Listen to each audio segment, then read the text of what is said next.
Hay viajes que se cuentan como logros y otros que se analizan como síntomas. La travesía de María Corina Machado hasta Oslo pertenece a la segunda categoría. No fue un traslado común, no fue una agenda diplomática convencional y, sobre todo, no fue una postal de normalidad. ¿Qué significa que una líder política tenga que cruzar medio mundo para sostener su capital simbólico? ¿Por qué su llegada fue celebrada afuera mientras adentro el silencio seguía intacto? ¿Y qué nos dice este viaje sobre el estado real de la política venezolana? Hoy no vamos a romantizar el trayecto. Vamos a diseccionarlo. Porque a veces, el camino dice más que el destino. La travesía de María Corina Machado hasta Oslo ocurre en un escenario de máxima fragilidad institucional en Venezuela. Un país donde la política dejó de resolverse en campañas y pasó a resolverse en sobrevivencia.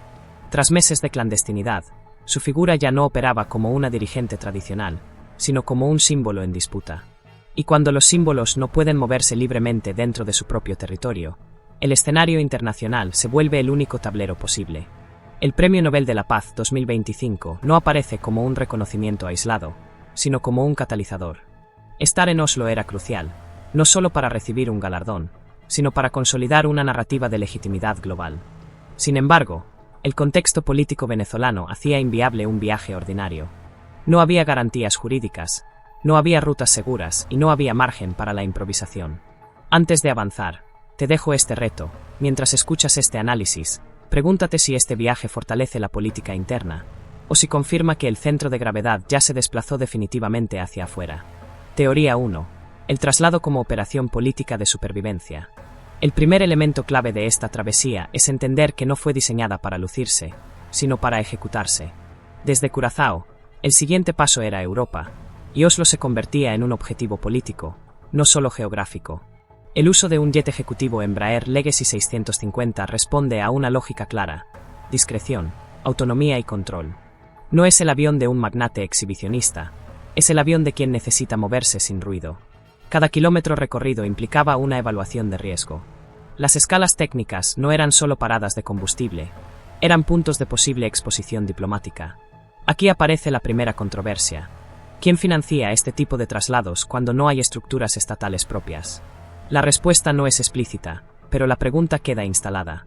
¿Te parece legítimo que líderes políticos dependan de redes externas para sostener su movilidad? Teoría 2. El retraso como quiebre narrativo. La ausencia de María Corina Machado en la ceremonia del 10 de diciembre no fue menor. En política, llegar tarde equivale a perder control del relato. La explicación oficial fue médica, descompensación, estrés, agotamiento. Y aunque eso humaniza la figura, también expone el costo físico de una política ejercida bajo presión constante. Mientras ella no estaba, el Nobel se entregaba igual. Su hija ocupaba el espacio simbólico, pero la escena dejaba una pregunta incómoda. ¿Puede un liderazgo delegarse sin diluirse? El retraso transformó la ceremonia en antesala, y su llegada posterior en acto de reparación narrativa. La ausencia inicial debilitó su figura o la volvió más poderosa por contraste. Teoría 3. Oslo como escenario de validación externa.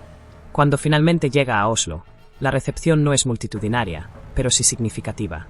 Seguridad reforzada, encuentros de alto nivel y una agenda cuidadosamente administrada. Su aparición pública no fue extensa, pero fue suficiente. No se trataba de exponerse, sino de confirmar presencia. En política internacional, existir es aparecer. Desde ese momento, María Corina Machado deja de ser solo una líder opositora venezolana y pasa a operar como una figura con reconocimiento transnacional. Pero esa validación externa trae consigo una sombra: la creciente distancia con el escenario interno.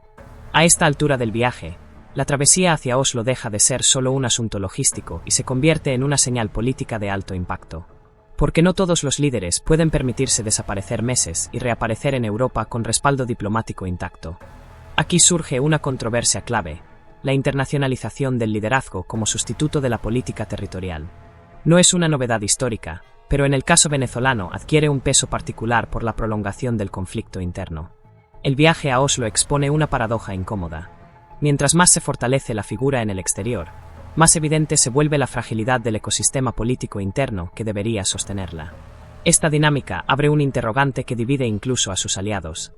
¿La proyección internacional es una fase transitoria o se está convirtiendo en el nuevo centro de operaciones permanente? Porque una cosa es usar el escenario global como palanca, y otra muy distinta es depender exclusivamente de él para seguir existiendo políticamente. ¿Puede un liderazgo sostenerse solo con respaldo internacional? El pilar roto. Aquí está el núcleo incómodo del análisis. La travesía hasta Oslo es exitosa en términos logísticos y simbólicos, pero expone una grieta estructural. La política venezolana ya no se disputa principalmente dentro de Venezuela. La recepción organizada, los eventos cuidadosamente planificados y la legitimidad otorgada desde Europa contrastan con la imposibilidad de ejercer liderazgo efectivo en el territorio nacional. El pilar roto también deja al descubierto un problema estructural que rara vez se discute abiertamente: la ausencia de relevo interno sólido. Cuando el liderazgo se desplaza físicamente, el vacío que queda no siempre se llena. La recepción en Oslo fue organizada, coordinada y políticamente alineada.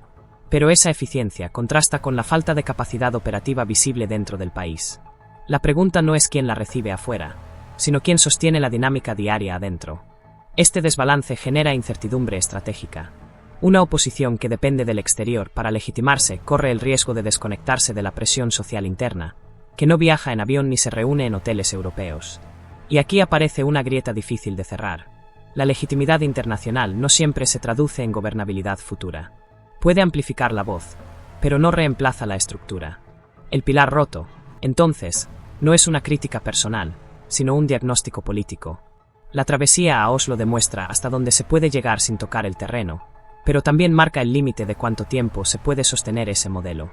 El pilar roto no es la persona, es el modelo. Un modelo donde la representación se internacionaliza mientras la acción interna se paraliza. Esta contradicción genera incertidumbre política. ¿Qué pasa cuando el liderazgo se fortalece afuera pero se diluye adentro? ¿Quién llena ese vacío cotidiano?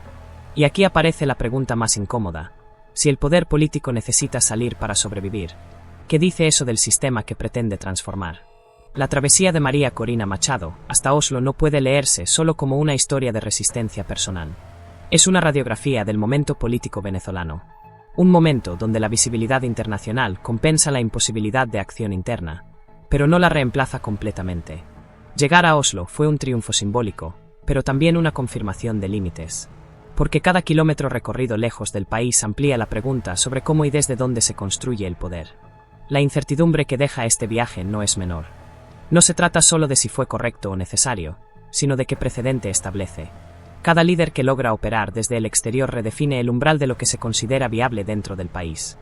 A largo plazo, este patrón puede normalizar una política de distancia, donde la toma de decisiones ocurre lejos del impacto directo de la crisis cotidiana. Oslo no es solo un destino, es un punto de inflexión.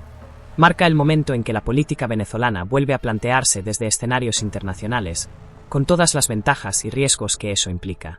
Porque si el liderazgo se consolida afuera, la pregunta inevitable no es si puede volver, sino en qué condiciones, con qué respaldo interno y con qué expectativas reales. Y la reflexión final es inevitable. Cuando la política depende más de aeropuertos que de calles, estamos ante una estrategia de expansión, o frente a una señal de que el terreno interno ya no es transitable. Si este análisis te dejó más preguntas que respuestas, suscríbete al canal. En el próximo vídeo vamos a profundizar en qué escenarios se abren después de Oslo y si este tipo de liderazgo internacional puede traducirse en cambios reales dentro del país.